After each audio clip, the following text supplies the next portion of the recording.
Hello everyone, welcome to Midha गुरु। आज हम पढ़ेंगे क्लास 7th का एक चैप्टर जो कि है हीट। तो हीट पढ़ने से पहले, चैप्टर को शुरू करने से पहले मैं आप सभी से एक क्वेश्चन पूछती हूँ, ठीक है। आप ये बताइए कि कोई भी चीज़ गर्म है या ठंडा है, ये हमें कैसे पता चलता है? उसे छू कर, ऑब्वियसली, है ना, उसे टच करते हैं तो पता चलता है कि वो चीज़ हॉट है या फिर वो चीज़ कोल्ड है। लेकिन क्या ये टच करने वाला जो प्रोसेस है, ये टच करने वाला जो मेथड है, क्या उसके वो हॉटनेस और कोल्डनेस को एग्जैक्टली बता पाता है कि ये जो चीज़ है या फिर ये जो बॉडी है, ये जो ऑब्जेक्ट है, वो सच में हॉट है या फिर वो सच में कोल्ड है? तो इन्हीं सब क्वेश्चंस का आंसर हम इस चैप्टर में कवर करेंगे। तो चलिए चैप्टर शुरू करते हैं। तो इस चैप्टर में जो हम पढ़ेंगे वो है, पहला टॉपिक है इंट्रोडक्शन ऑफ हीट, कि हीट क्या होता है, हीट क्या होता है, उसे हम कैसे एनर्जी का एक फॉर्म कह सकते हैं, उसके और क्या क्या तरीके हैं समझने के लिए, ये सब देखेंगे इंट्रोडक्शन में। फिर देखेंगे टेम्परेचर, कि टेम्परेचर क्या होता है, टेम्परेचर कैसे मेजर करते हैं, दैट इज़ मेजरिंग टेम्परेचर। फिर मेजरिंग टेम्परेचर देखेंगे क्या होता है। उसके बाद इस चैप्टर का सबसे इम्पॉर्टेंट और सबसे इंटरेस्टिंग टॉपिक जो होगा, ट्रांसफ़र ऑफ हीट, ये देखेंगे कि हीट कैसे ट्रांसफ़र होता है from one body to another body, ठीक है। और लास्टली हम देखेंगे kinds of clothes we wear in summer and winter, कि समर में और विंटर में हम किस तरीके के क्लोथ्स को पहनते हैं और उसके क्या साइंटिफिक रीजंस हैं। जैसे समर में अगर हम कॉटन क्लोथ्स पहन रहे हैं तो उसके पीछे क्या रीज़न है, विंटर में अगर हम वुलन क्लोथ्स पहन रहे हैं तो उसके पीछे क्या रीज़न है, ठीक है।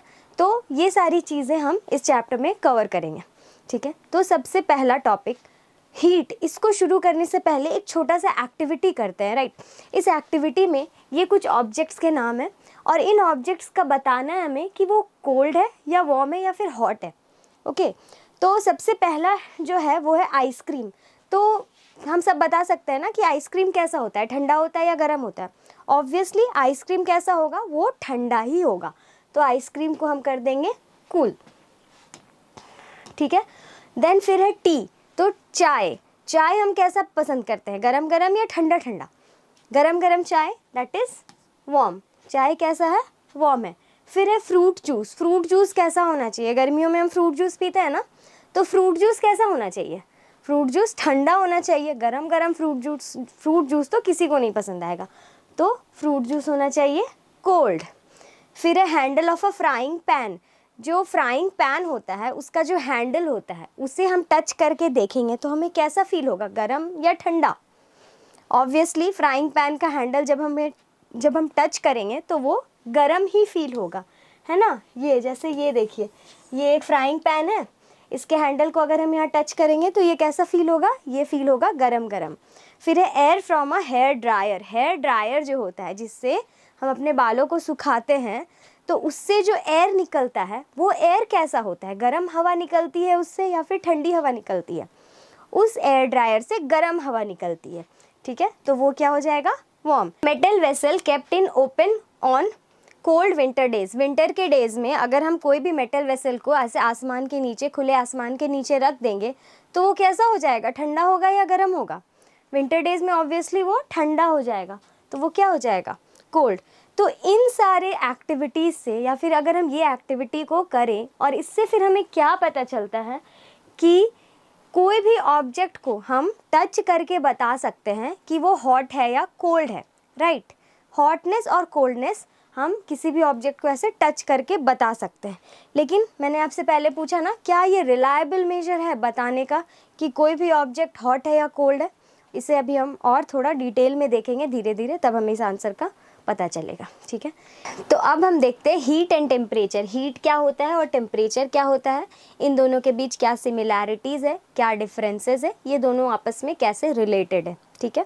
तो सबसे पहले जो हीट में हमें समझ आता है वो क्या है, कि heat is a form of energy. Heat energy का एक फॉर्म है, एनर्जी का एक फॉर्म है। ये कैसे पता चल रहा है, जैसे फॉर एग्जाम्पल ऐसे समझिए, कोई भी ऑब्जेक्ट को एनर्जी मिल रहा है या फिर अगर उसके पास एनर्जी है, इसका क्या मतलब होता है, इसका ये मतलब होता है कि वो जो ऑब्जेक्ट है वो कुछ वर्क डन करने के केपेबल है, ठीक है।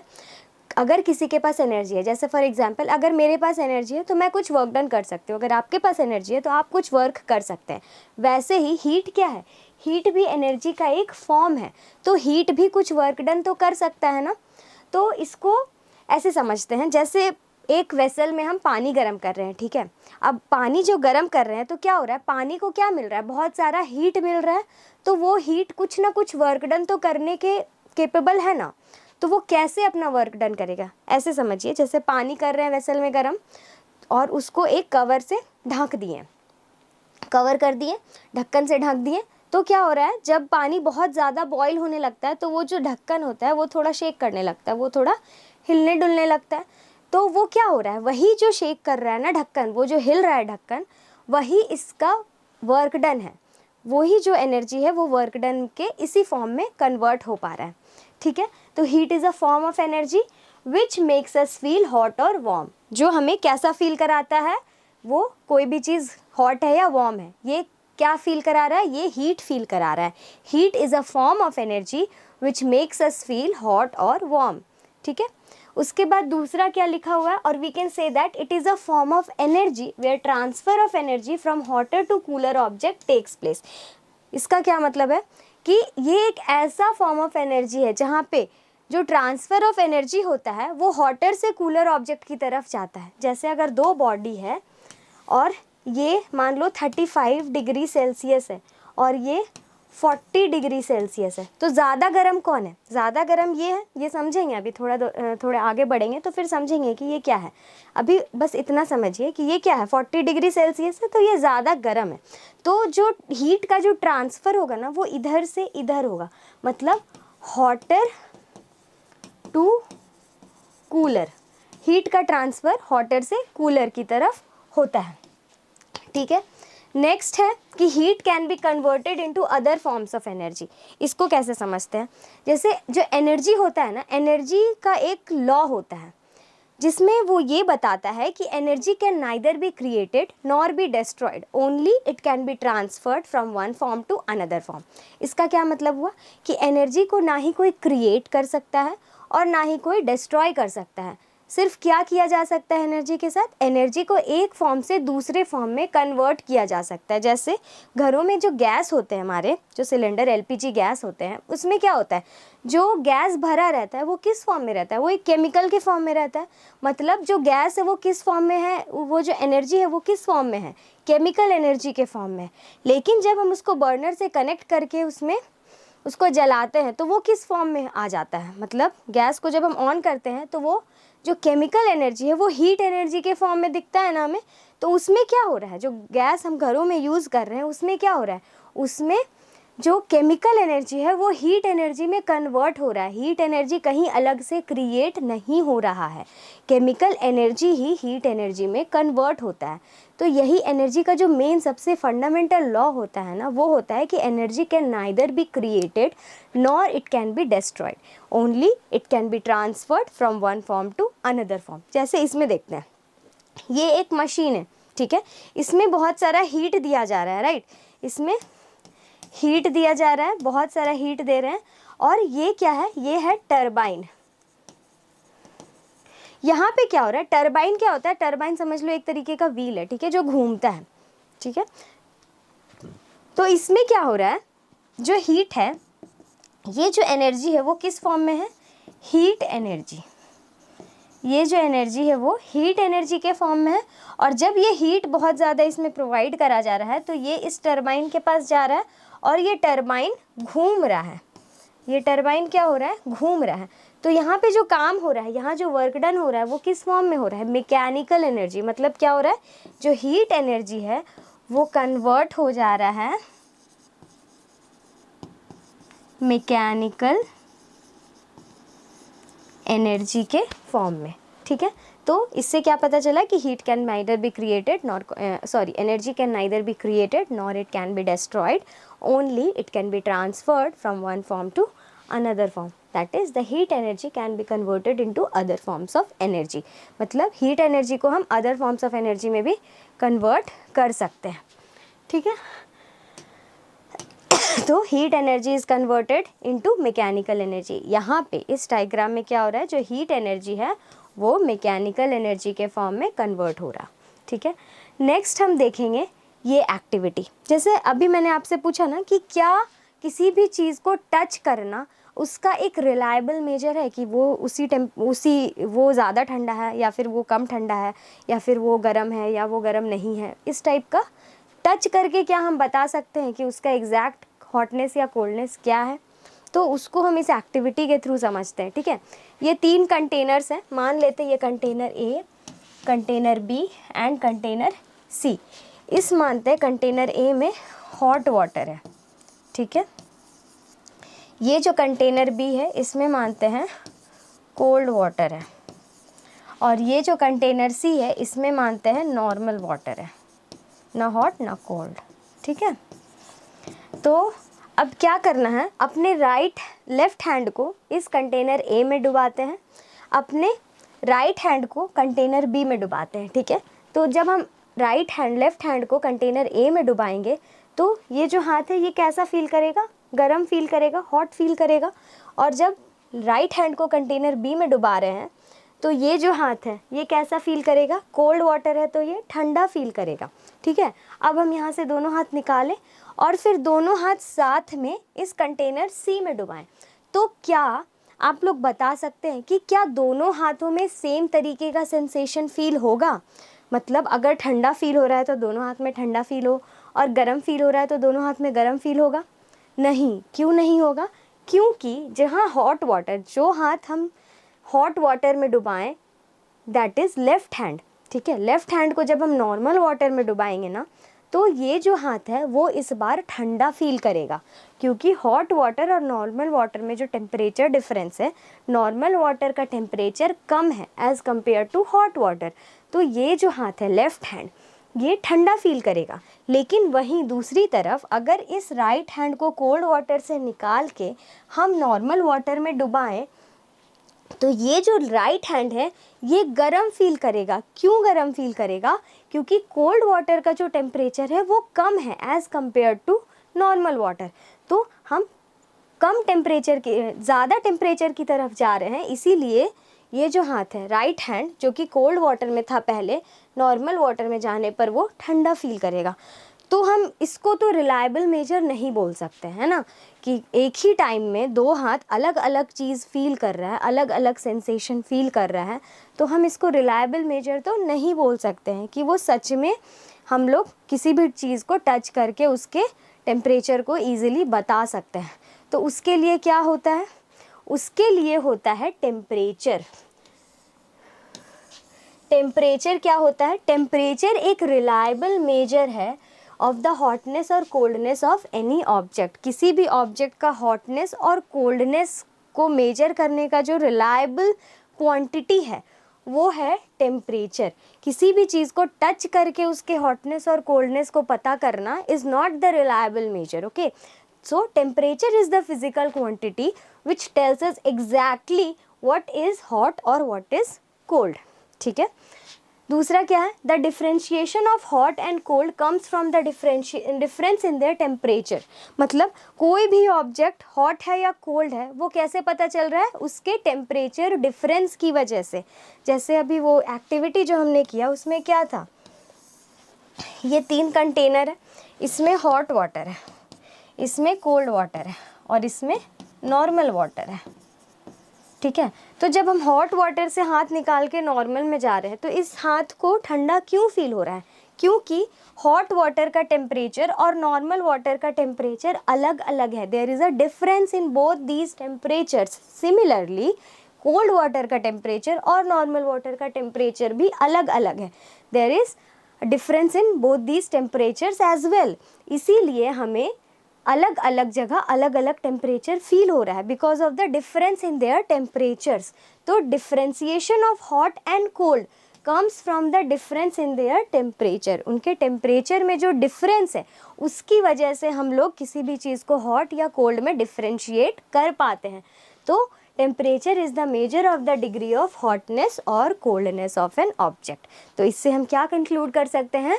इससे हम ये कंक्लूड कर सकते हैं कि जो टेम्परेचर है वही है exact measure of degree of hotness और कोल्डनेस। ठीक है, अब हाई टेम्परेचर लो टेम्परेचर क्या होता है? हाई टेम्परेचर का मतलब ज़्यादा टेम्परेचर। ठीक है, तो high temperature means that the object is hot और वेरी हॉट। ज़्यादा high temperature means very hot, कम high temperature means little less hot. Okay, so high temperature means the object is hot and low temperature means that the object is cold. high temperature का मतलब है कि वो जो object है वो hot है और लो टेम्परेचर का मतलब है कि वो जो ऑब्जेक्ट है वो कोल्ड है। जैसे आइसक्रीम है ना, आइसक्रीम हो गया और चाय हो गया। ठीक है, तो इसमें हाई टेम्परेचर किसका होगा और लो टेम्परेचर किसका होगा? चाय का होगा हाई टेम्परेचर, क्योंकि चाय गर्म है और हाई टेम्परेचर मीन्स हॉट, है ना। और आइसक्रीम का होगा लो टेम्परेचर, क्यों? क्योंकि आइसक्रीम ठंडी है और लो टेम्परेचर मीन्स कोल्ड। ठीक है, ये क्लियर है। नेक्स्ट देखेंगे कि relation between heat and temperature, heat में और टेम्परेचर में क्या रिलेशन है। ठीक है, ऐसे समझते हैं, अगर हम किसी ऑब्जेक्ट को हीट दे रहे हैं, मतलब अगर हम उसमें हीट को ऐड कर रहे हैं, तो उसके टेम्परेचर में क्या डिफरेंस आएगा? उसका टेम्परेचर क्या होगा? अगर हम हीट को दे रहे हैं, हीट ऐड कर रहे हैं किसी भी बॉडी में या किसी भी ऑब्जेक्ट में, तो उसका जो टेम्परेचर होगा,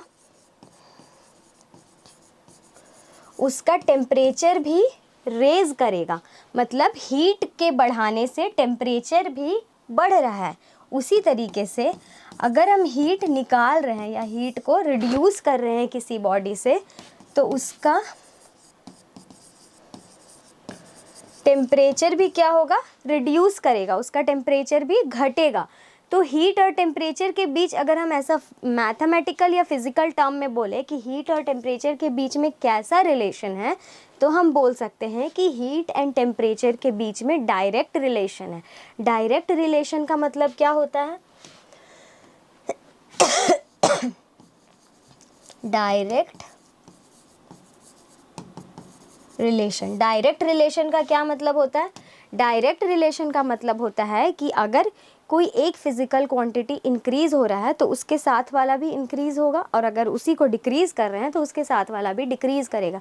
जैसे यहाँ हो रहा है हीट और टेम्परेचर में, हीट इंक्रीज कर रहे हैं तो टेम्परेचर भी बढ़ रहा है, हीट रिड्यूस कर रहे हैं तो टेम्परेचर भी रिड्यूस हो रहा है।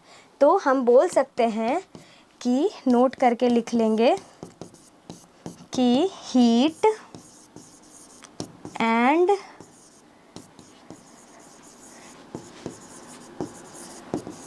temperature is directly related या फिर directly proportional to each other। heat and temperature are directly proportional to each other। मतलब क्या हो गया? हीट के बढ़ाने से टेम्परेचर भी बढ़ रहा है और हीट के घटाने से टेम्परेचर भी घट रहा है। इसको अगर हम मैथमेटिकल टर्म्स में लिखेंगे तो ऐसे लिखेंगे, heat is directly proportional to temperature. ठीक है, क्लियर है हीट और टेम्परेचर के बीच का रिलेशन, कि हीट और टेम्परेचर डायरेक्टली रिलेटेड होते हैं। एक के बढ़ने से दूसरा भी बढ़ता है, एक के घटने से दूसरा भी घटता है। ठीक है, नेक्स्ट देखेंगे हम लोग difference between heat and temperature. Heat और टेम्परेचर के बीच में क्या डिफरेंसेस है। ठीक है, इसमें देखते हैं हीट क्या है। Heat is a form of energy. Heat क्या है? हीट एक एनर्जी का फॉर्म है। Heat is a form of energy. But what is temperature? Temperature is measure of hotness और coldness of an object. Temperature is not a form of energy, temperature is the measure of hotness और coldness of an object. मतलब temperature क्या है? Hotness और coldness का measurement करने का एक यूनिट है, ऐसा समझ लीजिए, एक तरीका है जिससे हम लोग टेम्परेचर को मेज़र कर रहे हैं। लेकिन हीट क्या है? Heat is a form of energy. पहला डिफरेंस। दूसरा डिफरेंस है कि it can not be measure directly by any instrument. मतलब जो हीट है उसको हम डायरेक्टली किसी इंस्ट्रूमेंट से मेजर नहीं कर सकते कि इतना हीट गया है, इतना किलो हीट गया है, ऐसा हम लोग डायरेक्टली मेजर नहीं कर सकते। But temperature can be measure directly by an instrument, और उस इंस्ट्रूमेंट को क्या कहते हैं? उस इंस्ट्रूमेंट को कहते हैं थर्मोमीटर। ठीक है, मतलब heat is a form of energy and temperature is not a form of energy, it is the measure of hotness or coldness of an object. Then other one is it cannot be measured directly by an instrument, मतलब heat को हम किसी भी instrument से directly measure नहीं कर सकते, but temperature can be measured by an instrument which is known as thermometer. तो अब हम जानेंगे कि थर्मोमीटर क्या होता है, थर्मोमीटर के बारे में। ठीक है, टेम्परेचर को अभी बताया मैंने आपको कि टेम्परेचर को मेजर करने का एक इंस्ट्रूमेंट है, एक डिवाइस है जिससे हम टेम्परेचर को मेजर करते हैं, दैट इज़ थर्मोमीटर। तो a device that is used to measure the temperature of any body is known as thermometer. एक डिवाइस है जिससे किसी भी बॉडी का टेम्परेचर को मेजर कर रहे हैं, that device is known as thermometer. अब thermometer can be of many types. हम लोग यहाँ देखेंगे दो से तीन तरीके का थर्मोमीटर। ठीक है, पहला है क्लिनिकल थर्मोमीटर। क्लिनिकल थर्मोमीटर जानेंगे क्या होता है, जिससे हम लोग अपने नॉर्मल बॉडी टेम्परेचर्स को मेज़र करते हैं। जैसे जब हमें फीवर होता है तब हम अपना बॉडी टेम्परेचर को मेज़र कर रहे हैं, दैट इज़ क्लिनिकल थर्मोमीटर। ठीक है, और दूसरा है लेबोरेटरी थर्मोमीटर। लेबोरेटरी थर्मोमीटर क्या होता है? लेबोरेटरी थर्मोमीटर, ऐसे नाम से ही पता चल रहा है ना कि इसको हम लोग लैब्स में यूज़ करते हैं, इसको हम लोग अपने डेली लाइफ में यूज़ नहीं करते। लेबोरेटरी थर्मोमीटर को हम लोग लैब्स में यूज़ करते हैं। तो समझते हैं क्लिनिकल थर्मोमीटर। क्लिनिकल थर्मोमीटर क्या होता है? ये एक डायग्राम है क्लिनिकल थर्मोमीटर का। ठीक है, ये जो पोर्शन होता है इसको कहते हैं बल्ब। ठीक है, यहाँ पे एक रुकावट बोल सकते हैं, एक हिंडरेंस बोल सकते हैं, जिसको कहते हैं किंक। ठीक है, और ये एक पूरा यूनिफॉर्म नैरो ट्यूब होता है और इस बल्ब में फिल्ड होता है मरकरी। ठीक है, मरकरी फिल्ड होता है। अब हम कुछ पॉइंट्स जानेंगे कि क्या क्या पॉइंट्स है एक क्लिनिकल थर्मोमीटर में, हमें क्या क्या पॉइंट्स को ध्यान में रखना है। First point is it is used to measure the temperature of, किसका टेम्परेचर को मेज़र करने में यूज़ होता है? Human body. ठीक है, ह्यूमन बॉडी के टेम्परेचर को मेज़र करने के लिए जिस थर्मोमीटर का हम यूज़ करते हैं दैट इज़ क्लिनिकल थर्मोमीटर। ठीक है, सेकेंड पॉइंट क्या याद रखना है कि इस थर्मोमीटर का एक रेंज होता है। रेंज मतलब कहाँ से कहाँ तक का टेम्परेचर हम इसमें मेजर कर सकते हैं। तो इस थर्मोमीटर, जो क्लिनिकल थर्मोमीटर है, उसका जो रेंज है वो कहाँ से कहाँ तक है? 35 degree to 42 degree Celsius. 35 degree Celsius to 42 degree Celsius. अब ये डिग्री सेल्सियस क्या है? Degree Celsius is just a unit. जैसे हम लोग बाज़ार में एप्पल लेने जा रहे हैं, तो एप्पल हम कैसे मांगेंगे? 1 किलो एप्पल दीजिए, 4 किलो एप्पल दीजिए, 2 किलो एप्पल दीजिए। तो जो किलो है दैट इज़ केजी। केजी क्या है? उस मास का यूनिट है। ठीक है, उसी तरीके से टेम्परेचर का जो यूनिट है दैट इज़ डिग्री सेल्सियस। और भी 2-3 यूनिट्स होते हैं जैसे फ़ारेनहाइट, केल्विन। तो अभी इसमें जो क्लिनिकल थर्मोमीटर में हम लोग अभी डिग्री सेल्सियस पे बात कर रहे हैं। ठीक है, थर्ड पॉइंट जो हमको रिमेंबर करना है, जो हमको इस क्लिनिकल थर्मोमीटर में याद रखना है, दैट इज़ कि ये जो मरकरी है, इसमें हम लोग मरकरी का क्यों यूज़ करते हैं, है ना? ये किंक से पहले जो ये बल्ब है, बल्ब में मरकरी फिल्ड रहता है। मरकरी का क्यों यूज़ किया जाता है? तो मरकरी एक ऐसा लिक्विड है जो कि बहुत ज़्यादा टेम्परेचर सेंसिटिव होता है। टेम्परेचर सेंसिटिव का क्या मतलब है?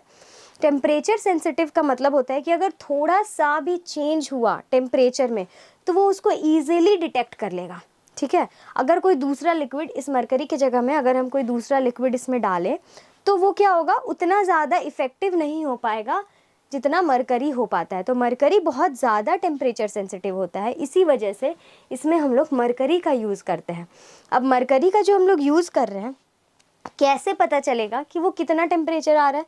तो जब हम लोग कैसे यूज़ करते हैं क्लिनिकल थर्मोमीटर को? क्लिनिकल थर्मोमीटर को यूज़ करने के लिए जैसे जब हमें फ़ीवर होता है तो उसको ऐसे टंग के नीचे रखते हैं ना, तो टंग के नीचे रखते हैं, फिर हमारे बॉडी में जो भी टेम्परेचर होता है वो ये मरकरी उस लेवल तक ऐसे करके आगे बढ़ता है। मान लो यहाँ तक आया, ठीक है, यहाँ तक आ गया, तो यहाँ पे 38 है और यहाँ पे कितना हो जाएगा? 38.5 होगा। ये कैसे होगा मैं बताऊँगी। ठीक है यहाँ तक आया, तो ये मरकरी जो है ना वो ऐसे आगे बढ़ के यहाँ तक आके रुक जाएगा। हमारा बॉडी का टेम्परेचर अगर 38.5 डिग्री सेल्सियस है, तो जब हम इसे अपने ऐसे टंग के नीचे रखेंगे तो ये जो आएगा ये यहाँ तक आके रुक जाएगा और फिर हम उसको निकाल के अपना रीडिंग देख सकते हैं। लेकिन अब ये किंक का क्या काम है? किंक का काम ये है कि जब हम मरकरी, ये जो थर्मोमीटर है इसको हम जब मुंह से निकालेंगे तो टेम्परेचर तो फिर से चेंज हो गया ना, बॉडी के टेम्परेचर से बाहर का टेम्परेचर एकदम चेंज हो गया, तो ये वापस से तो गिर जाएगा। तो किंक क्या करता है? किंक इसी को रिवर्स फ्लो होने से रोकता है। यहाँ पे एक किंक लगा रहता है जो कि इस मरकरी को रिवर्स फ्लो होने से रोकता है। लेकिन फिर आप लोग ये बोलोगे ना कि तो फिर ऐसे तो हम लोग हर दूसरे इंसान का जब टेम्परेचर चेक करेंगे तो ये तो आगे ही बढ़ता जाएगा, पीछे नहीं जाएगा। वो जाएगा, क्यों जाएगा? हम लोगों को ऐसा बोला जाता है कि जब भी हम लोग एक इंसान का टेम्परेचर चेक किए तो दूसरे का चेक करने से पहले उसको ऐसे थोड़ा सा झटकते हैं। उससे क्या होता है, वो जो मरकरी होता है वो अपने ओरिजिनल पोजीशन पर आ जाता है। तो फिर उससे हम लोग दूसरे तीसरे चौथे जितनों का टेम्परेचर चेक करना हो कर सकते हैं। ठीक है, तो क्लिनिकल थर्मोमीटर में क्या याद रखना है कि it is use to measure the temperature of human body. Range इसका होता है 35 degree Celsius to 42 degree Celsius. तीसरा, नॉर्मल बॉडी टेम्परेचर का जो नॉर्मल बॉडी टेम्परेचर जो होता है, एक नॉर्मल ह्यूमन बीइंग का जो बॉडी टेम्परेचर होता है वो कितना होता है? ऑफ अ ह्यूमन जो होता है वो होता है 37 डिग्री सेल्सियस। मतलब जब हम एकदम स्वस्थ रहते हैं, जब हमें किसी भी तरीके का कोई बीमारी नहीं रहता है, तो हमारा जो बॉडी टेम्परेचर होता है वो होता है 37 डिग्री सेल्सियस। ठीक है, बल्ब क्यों है पता चल गया, किंक का काम पता चल गया, और मरकरी का क्यों यूज़ किया जाता है पता चल गया। ठीक है, इतना क्लियर है क्लिनिकल थर्मोमीटर में। दूसरा है कि क्लिनिकल थर्मोमीटर को हम, वही जो मैंने अभी बताया वही लिखा हुआ है, this type of thermometer is use to measure the body temperature. Body temperature को मेज़र करने के लिए यूज़ किया जाता है। यूनिफॉर्म ग्लास थिकनेस होता है। यूनिफॉर्म ग्लास थिकनेस का मतलब होगी कि ये जो ग्लास का जो थिकनेस है, ये जो थिकनेस है ये यूनिफॉर्म होना चाहिए, कहीं मोटा कहीं पतला ऐसा नहीं होना चाहिए। ठीक है, दूसरा कि इसका जो रेंज होता है वो होता है 35 degree Celsius to 42 degree Celsius. ठीक है, चौथा, नॉर्मल ह्यूमन बॉडी का जो टेम्परेचर है वो है 37 डिग्री सेल्सियस, और एक शार्प कर्व प्रेजेंट रहता है जिसको किंक बोलते हैं near the bulb. This prevents the mercury level falling down on its own in the thermometer. मतलब अपने आप से उसको फॉल करने से रोकता है। जो किंक होता है वो मरकरी को अपने ओरिजिनल पोजीशन में अपने आप से रोकता है फॉल करने से। ठीक है, अब हम देखते हैं कि कैसे हम एक क्लिनिकल थर्मोमीटर को रीड करते हैं। ठीक है, जैसे ये एक थर्मोमीटर है, ठीक है, इसको हम अपने टंग के पास डालें अपने बॉडी के टेम्परेचर को मेज़र करने के लिए। मान लेते हैं वो यहाँ तक आया, दिस पोजीशन। ठीक है, अब ये हम देखेंगे कि इसमें कितने सेगमेंट्स, जैसे 35 से 36 ये कितना डिग्री दिखा रहा है, 1 डिग्री सेल्सियस। इतना 1 डिग्री का इंटरवल है। ठीक है, अब इसके बीच में कितने सेगमेंट्स है, 1 2 3 4 5 6 7 8 9 10।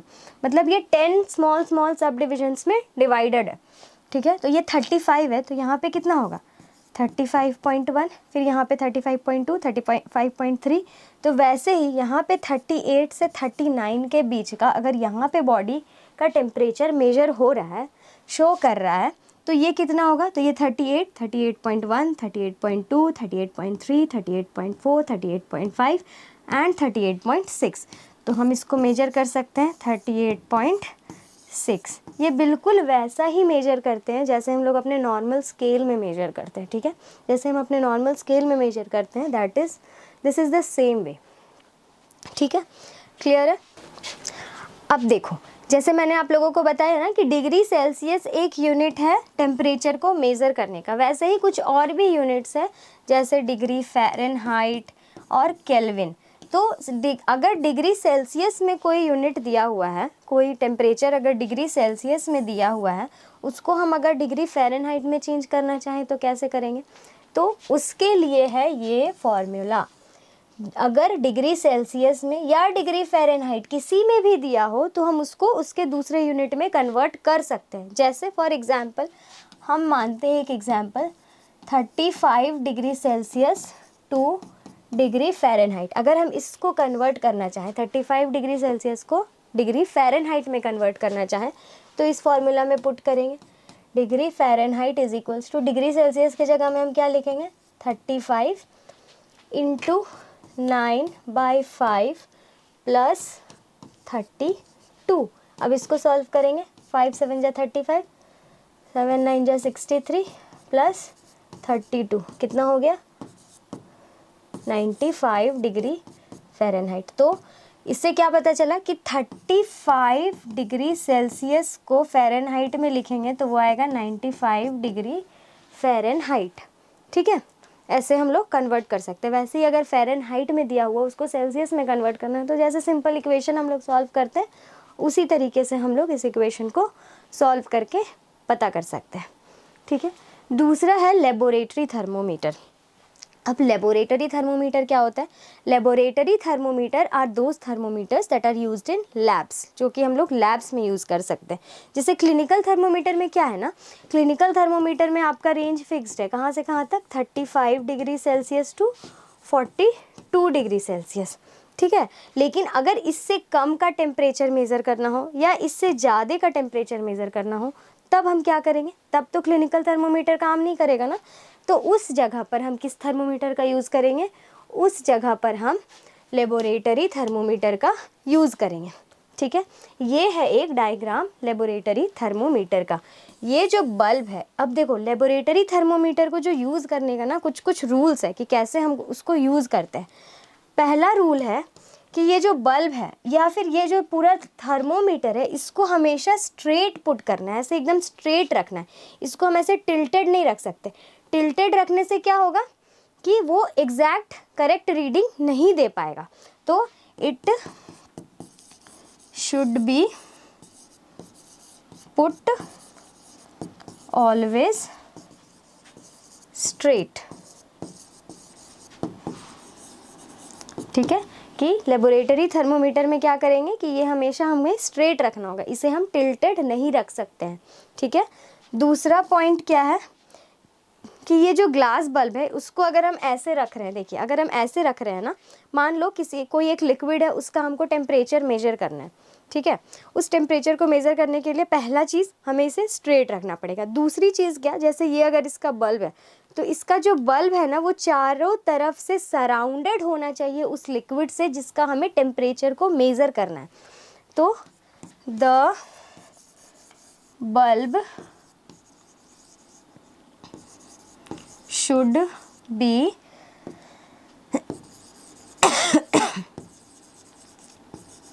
surrounded by the liquid जिसका टेम्परेचर को मेज़र करना है। ठीक है, तीसरा चीज़ क्या ध्यान रखना है कि ये जो चारों तरफ से उस लिक्विड से सराउंडेड होना चाहिए, ये तो हो गया। अब उस लिक्विड को हम किसी कंटेनर में रखेंगे तो ये जो बल्ब है ना वो कहीं से भी उस कंटेनर पे टच नहीं करना चाहिए। The bulb should not touch the container। क्यों नहीं करना चाहिए टच, क्योंकि अगर ये बल्ब उस कंटेनर को टच कर देगा ना तो ये उस लिक्विड की जगह में उस कंटेनर का भी टेम्परेचर बताने लगेगा। तो फिर जिसका हमें टेम्परेचर चाहिए वो हमें एग्जैक्ट नहीं मिल पाएगा, जिससे हमारा कुछ भी कैलकुलेशन होगा तो वो गलत हो सकता है। ठीक है, तो 3 रूल होता है लेबोरेटरी थर्मोमीटर को यूज़ करने का। पहला कि the thermometer should always be put straight, हमेशा उसको स्ट्रेट रखना है, ऐसा टिल्टेड नहीं रखना। टिल्टेड रखने से क्या होता है, उसका एग्जैक्ट सही रीडिंग नहीं मिल पाएगा। दूसरा कि ये जो बल्ब है वो उस लिक्विड से सराउंडेड होना चाहिए पूरी तरीके से जिस लिक्विड का हमें टेम्परेचर को मेज़र करना है। एंड थर्ड वन इज़ कि जो बल्ब है वो कंटेनर पे टच नहीं होना चाहिए कहीं से भी। ठीक है, अब क्या देखना कि जो लेबोरेटरी थर्मोमीटर है obviously find the temperature of other object such as water या फिर मिल्क या किसी भी अदर ऑब्जेक्ट का हमें टेम्परेचर फाइंड करने के लिए यूज़ करते हैं रैदर देन ह्यूमन बॉडी का टेम्परेचर नहीं। ह्यूमन बॉडी का टेम्परेचर को मेज़र करने के लिए हम किसका यूज़ करते हैं, क्लिनिकल थर्मोमीटर का। And the second one is जैसे क्लिनिकल थर्मोमीटर का जो टेम्परेचर का रेंज था वो कहाँ से कहाँ तक था, 35 degree Celsius to 42 degree Celsius ना। तो जो लेबोरेटरी थर्मोमीटर है उसका टेम्परेचर का जो रेंज है वो है -10 degree Celsius to 110 degree Celsius. ठीक है, ये पॉइंट्स याद रहेंगी। चलो अब देखते हैं डिजिटल थर्मोमीटर। डिजिटल थर्मोमीटर क्या होता है, देखो क्या होता है ना, जैसे मैंने बताया जो क्लिनिकल थर्मोमीटर होता है उसमें मरकरी होता है, राइट। तो जो मरकरी होता है वो समहाउ थोड़ा क्या बहुत ज़्यादा हार्मफुल होता है ह्यूमन बॉडी के लिए या फिर ह्यूमन बीइंग के लिए। तो अगर इन केस किसी कारणवश उसका वो जो किंक हो या बल्ब हो वो टूट गया और वो मरकरी ह्यूमन बॉडी में चला गया तो वो बहुत ज़्यादा हार्म करेगा बॉडी को। ठीक है, तो वो सब चीज़ों से थोड़ा सा बचने के लिए एक नए थर्मोमीटर का डिस्कवर हुआ जिसको कहते हैं डिजिटल थर्मोमीटर। डिजिटल थर्मोमीटर का क्या फ़ायदा है कि इसमें किसी भी तरीके का कोई मरकरी नहीं रहता, ये पूरी तरह डिजिटलाइज्ड होता है। और दूसरा क्या कि उसमें क्या होता था, जो क्लिनिकल थर्मोमीटर था उसमें हमें टेम्परेचर को ऐसे काउंट करना पड़ता था कि कहाँ तक पहुँचा, वो देख के पता करना पड़ता था। लेकिन जो डिजिटल थर्मोमीटर है इसमें क्या है, इसको सीधा हम अपने टंग के पास रखते हैं और सीधा सीधा ये बॉडी का टेम्परेचर बता देता है कि इतना बॉडी का टेम्परेचर है।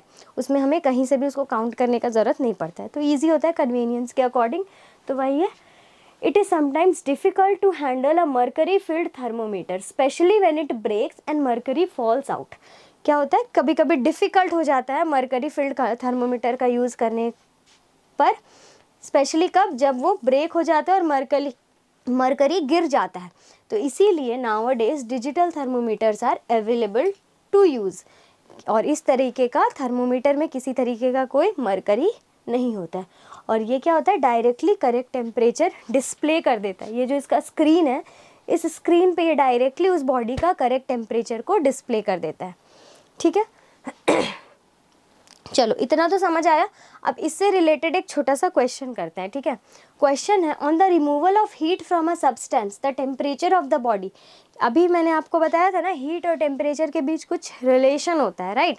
तो अगर किसी बॉडी से हम हीट को रिमूव कर दें तो उसका जो टेम्परेचर होगा उस पर क्या अफेक्ट पड़ेगा, टेम्परेचर में क्या असर करेगा अगर हम हीट को रिमूव कर दें। ऑप्शंस आर कि टेम्परेचर इंक्रीज़ करेगा, टेम्परेचर डिक्रीज़ करेगा, टेम्परेचर में कोई इफेक्ट नहीं होगा, या फिर इसको हम डिटरमाइन नहीं कर सकते। क्या हो सकता है, सोचिए। जब हम हीट को रिमूव कर रहे हैं किसी भी सब्सटेंस से, ठीक है, हीट को रिमूव करना यानी हीट को सब्ट्रैक्ट करना, हीट को निकालना। तो अगर हीट को सब्ट्रैक्ट कर रहे हैं, हीट को निकाल रहे हैं, तो टेम्परेचर भी क्या होगा, कम होगा। हीट कम हो रहा है तो टेम्परेचर भी कम होगा। मैंने आपको बताया ना, heat and temperature are directly related to each other. एक बढ़ रहा है तो दूसरा भी बढ़ेगा, एक घट रहा है तो दूसरा भी घटेगा। तो heat and temperature are directly related to each other. अगर हम हीट को रिमूव कर रहे हैं अगर हीट को, तो टेम्परेचर भी क्या होगा, डिक्रीज करेगा। ठीक है, क्लियर है। तो ऑप्शन 2 इज़ करेक्ट। ठीक है, चलो अब इस पूरे यूनिट का जो सबसे इम्पॉर्टेंट और सबसे इंटरेस्टिंग टॉपिक है वो है transfer of heat. Transfer of heat मतलब क्या होता है, हीट कैसे ट्रांसफ़र कर रहा है। ठीक है, हीट को ट्रांसफ़र करने का क्या तरीका है, तो ऐसे समझते हैं। दो बॉडी है, एक है सोर्स और दूसरा है सिंक। ठीक है, ये ए मानते हैं, ये बी। बॉडी ए को हम बोल रहे हैं सोर्स है और बॉडी बी को बोल रहे हैं सिंक है। ठीक है, इसका टेम्परेचर T1 और इसका टेम्परेचर T2। ठीक है, अब इसमें हम क्या अज्यूम करके चल रहे हैं कि जो T1 टेम्परेचर है वो बड़ा है T2 से, मतलब T1 का टेम्परेचर, बॉडी ए का टेम्परेचर ज़्यादा है बॉडी बी से। ठीक है, तो हीट कैसे फ्लो करेगा, हीट हमेशा कैसे फ्लो करता है, heat always flows from higher temperature to lower temperature. ठीक है, मतलब ज़्यादा टेम्परेचर से कम टेम्परेचर की तरफ हीट हमेशा फ्लो करता है। इसको ऐसे समझो कि दो टैंक है, ठीक है, दो टैंक एक पाइप से कनेक्टेड है, एक टैंक भरा हुआ है और एक टैंक खाली है। तो जो पाइप है बीच में वो पानी कहाँ से कहाँ फ्लो करेगा, जो भरा हुआ टैंक है उससे वो खाली टैंक की तरफ फ्लो करेगा, मतलब हायर से लोअर में जा रहा है।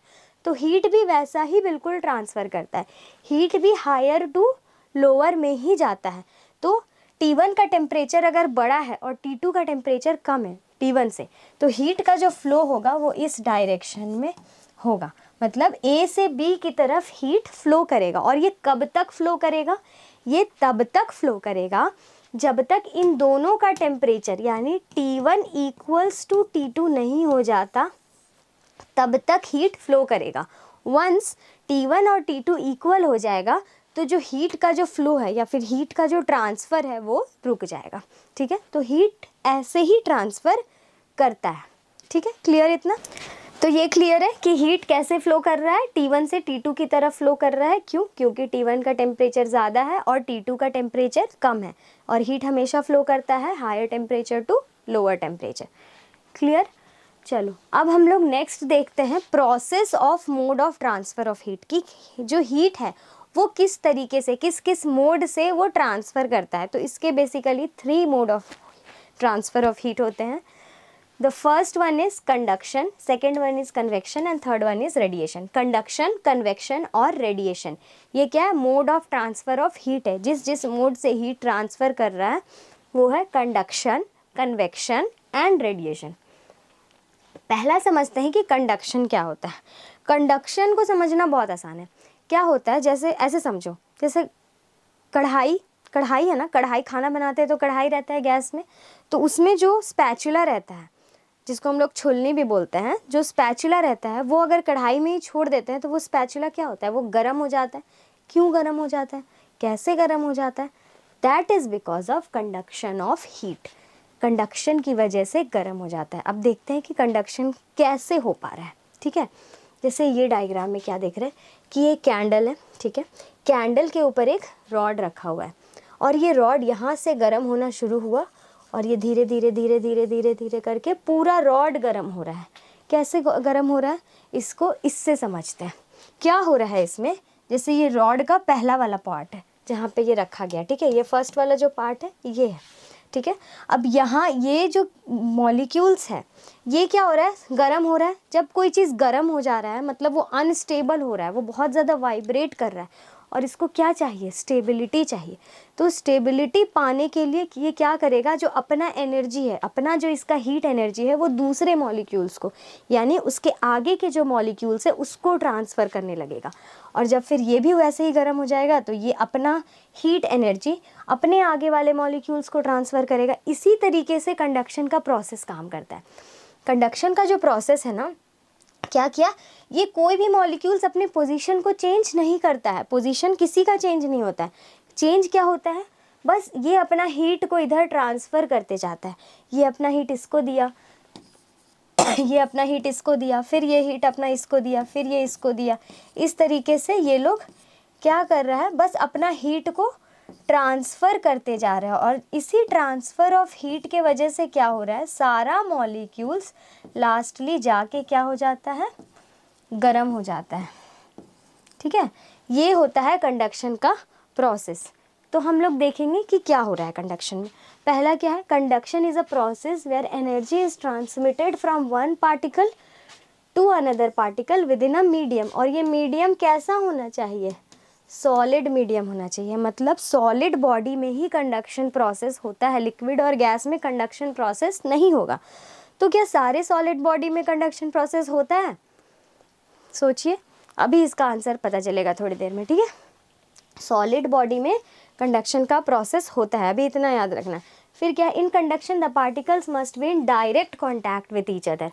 जो पार्टिकल्स होगा, जैसे इससे पहले क्या देखे थे, इसमें जो देखिए ये जो पार्टिकल्स है, ये सारे पार्टिकल्स कैसे हैं? डायरेक्ट कांटेक्ट में है।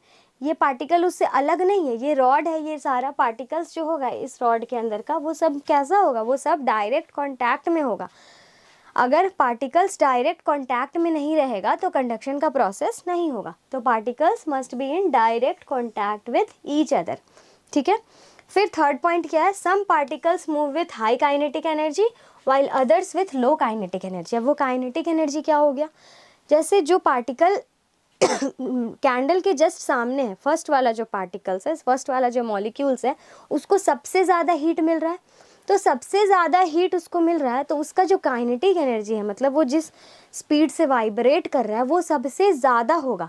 तो वही बोला गया है कि some particles move with high kinetic energy. High kinetic energy का मतलब जो कैंडल के जस्ट सामने वाला पार्टिकल्स है, जैसे ये कैंडल है तो इसके एकदम नज़दीक का जो यहाँ का पार्टिकल है वो सबसे ज़्यादा हीट होगा और सबसे ज़्यादा मूव करेगा, तो इसके पास सबसे ज़्यादा काइनेटिक एनर्जी होगा।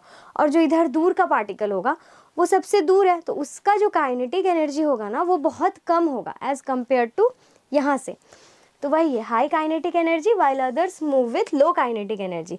तो जब हाई स्पीड पार्टिकल्स यानी जो जिसका काइनेटिक एनर्जी सबसे ज़्यादा है, collide with slower ones, collide करता है स्लोअर वंस से, स्लोअर वंस यानी जिसका काइनेटिक एनर्जी कम है, they share their kinetic energy.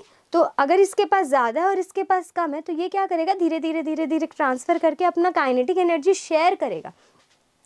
और यही ट्रांसफ़र ऑफ एनर्जी जो होता है वो हीट कर देता है सारे पार्टिकल्स को, दूर के पार्टिकल्स को भी। यहाँ से जो काइनेटिक एनर्जी ट्रांसफ़र हुआ या फिर यहाँ से जो हीट एनर्जी ट्रांसफ़र हुआ ना, वही हीट एनर्जी यहाँ के पार्टिकल्स को भी गर्म कर देता है। और heat flows from regions of higher kinetic energy to the regions of lower kinetic energy यानी कूलर रीजन। ये तो बता ही दिया मैंने कि हायर टेम्परेचर से लोअर टेम्परेचर की तरफ वो फ्लो करता है। ठीक है, अब मैंने आपसे पूछा था कि क्या सारे सॉलिड पार्टिकल्स में कंडक्शन प्रोसेस होगा, तो इसका आंसर क्या होगा, इसका आंसर होगा नहीं। कंडक्शन का जो प्रोसेस है वो सिर्फ उन्हीं सॉलिड पार्टिकल्स में होगा जो कि हीट के ट्रांसफ़र को अलाउ करते हैं, और जो हीट के ट्रांसफ़र को अलाउ करते हैं वैसे ऑब्जेक्ट्स को कहा जाता है कंडक्टर्स, और जो हीट के ट्रांसफ़र को अलाउ नहीं करते हैं वैसे ऑब्जेक्ट्स को कहा जाता है इंसुलेटर्स। कंडक्टर्स क्या है, the objects that allow the heat to pass through them, वैसा ऑब्जेक्ट जो हीट को अलाउ करता है कि वो उसको पास होने दे, that objects are known as conductors. जैसे एग्जाम्पल में क्या हो गया, कॉपर हो गया, एल्युमिनियम हो गया, गोल्ड हो गया, सिल्वर हो गया, जितने भी मेटल्स होते हैं दे ऑल आर कंडक्टर्स। ठीक है, दूसरा है insulators, the objects that do not allow the heat to pass through them, वैसा ऑब्जेक्ट जो हीट को अलाउ नहीं करता कि वो उससे पास करे, then those objects are known as insulators। और इंसुलेटर्स में कंडक्शन का प्रोसेस नहीं होता है। जैसे ऐसे समझिए, जो फ्राइंग पैन होता है, non stick frying pan and all, उसमें जो हैंडल्स रहता है वो वुडन हैंडल या फिर प्लास्टिक का हैंडल, फाइबर हैंडल क्यों दिया रहता है, ताकि वो हैंडल गर्म ना हो सके। अगर वो भी हैंडल मेटल का रहेगा तो वो क्या हो जाएगा, वो गर्म हो जाएगा, और उससे फिर मान लो उससे जो भी एक्टिविटी हम कर रहे हैं या उसका जो भी फंक्शनिंग है उसमें प्रॉब्लम आ सकता है। ठीक है, तो जो इंसुलेटर्स होते हैं they do not allow the heat to pass through them, वो अलाउ नहीं करते हीट को अपने आगे पास होने में। जैसे वुड हो गया, प्लास्टिक हो गया, रबर हो गया, एट्सेट्रा, ये सब। ठीक है दीज।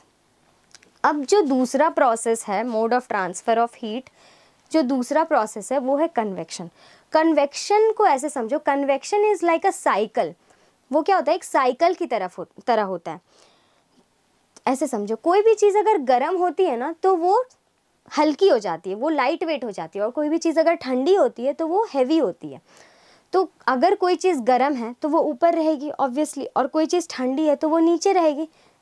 जैसे ऐसे समझो, फेदर है, ठीक है, एक पंख है, पंख क्या होता है, लाइट वेट होता है, हल्का होता है, तो उसको अगर हम यहाँ से छोड़ते हैं तो वैसे धीरे धीरे धीरे धीरे धीरे धीरे करके नीचे आता है। और अगर कोई स्टोन को हम यहाँ से ड्रॉप करेंगे तो वो फटाक से नीचे चला जाएगा। मतलब स्टोन हैवी है तो उसको नीचे जाना है, और फेदर लाइट है तो उसको ऊपर ही रहना है। ठीक है, तो कोई भी चीज़ अगर गर्म होती है तो वो ठंडी होती है, और कोई भी चीज़ अगर गर्म होती है तो वो लाइट वेट होती है, और कोई भी चीज़ अगर ठंडी होती है तो वो हैवी होती है।